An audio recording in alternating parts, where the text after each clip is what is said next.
There is an ache, as if all stages of frostbite sensitive creep around the edges, a hollow wound inside my chest, deadened numbness, or the type of burning pain that comes with freezing cold and always throbbing like nerves dying, painful agony unending either way. I cannot explain why it refuses to change, respond. I have applied every treatment and remedy, every cure and procedure within reach. Sometimes I think it feels like it's healing, like this permanent wound is actually closing, the frostbitten teeth releasing, almost giving way to the stabbing sensation of searing nerves as they warm.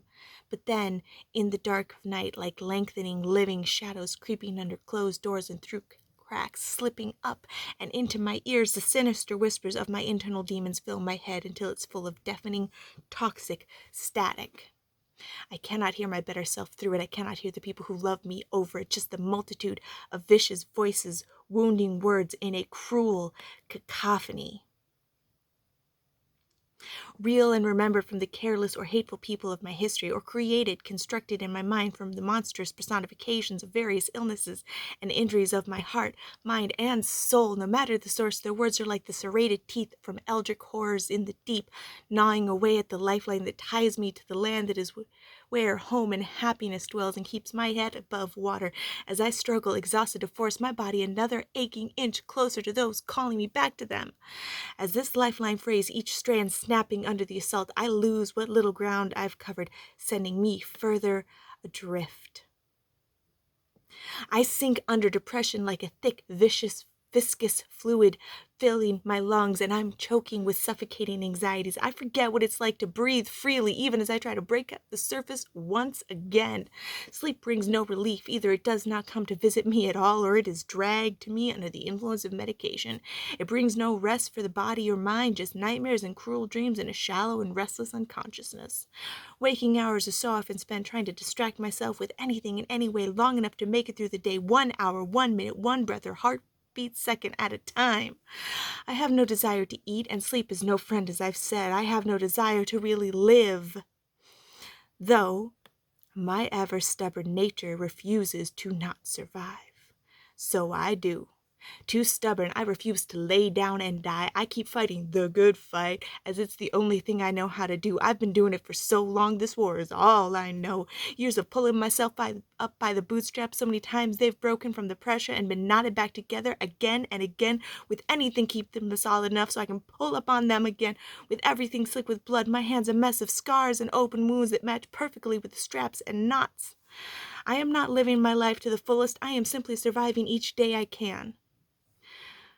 Unfortunately, I do not write living things any longer, no stories or prose or poetry. At best, I clumsily try to translate the painful noise inside my head into awkward and painstakingly searched out words, an attempt to make sense at the chaos. Unbelievably, I do not read the hours away endlessly, not noticing their passing or feeling weary, keeping in the good company of those who reside within the wonderful worlds where once I found homes and friends, learned lessons, and met myself endlessly in various worlds, ages, races, with countless names and faces over and over again. I no longer live multitudes of lives within the written word I once was able to walk into as easily through a door, passing from this life to another. Unexpectedly, I do not sing anymore. That was never my most memorable or remarkable talent or skill. I once sang all the time in congregations or various choirs, beloved lullabies sung to myself or others to soothe, made up melodies on the spot without anything on my mind, and sang in empty homes or places in nature. I sang along with music of all types that I always had playing, but I do not listen to music as constantly and consistently as I once did either. Now, instead of music, melodies and harmonies, rhythms and beats, tunes or vocals or voiceless songs, there is only silence. Unthinkable though it is, nor do I even dance, a reality I could never have fathomed, not at home as I tend to, the acts of living, not in my room because of something I read or saw or heard inspired primal movement in me. I do not dance at home or in the company of friends, for there is no celebration or parties that have room for dancing anymore. I know of no place where they have a place for it, where they'll play music that will kiss awake the sleeping beauty of me that existed before words ever passed my lips, the music that calls at me, commands my body into movement. All the things I do that I love have gone by the wayside. Who knows when to return? I wish to release this dangerous pressure is building inside of me, but I do not know how.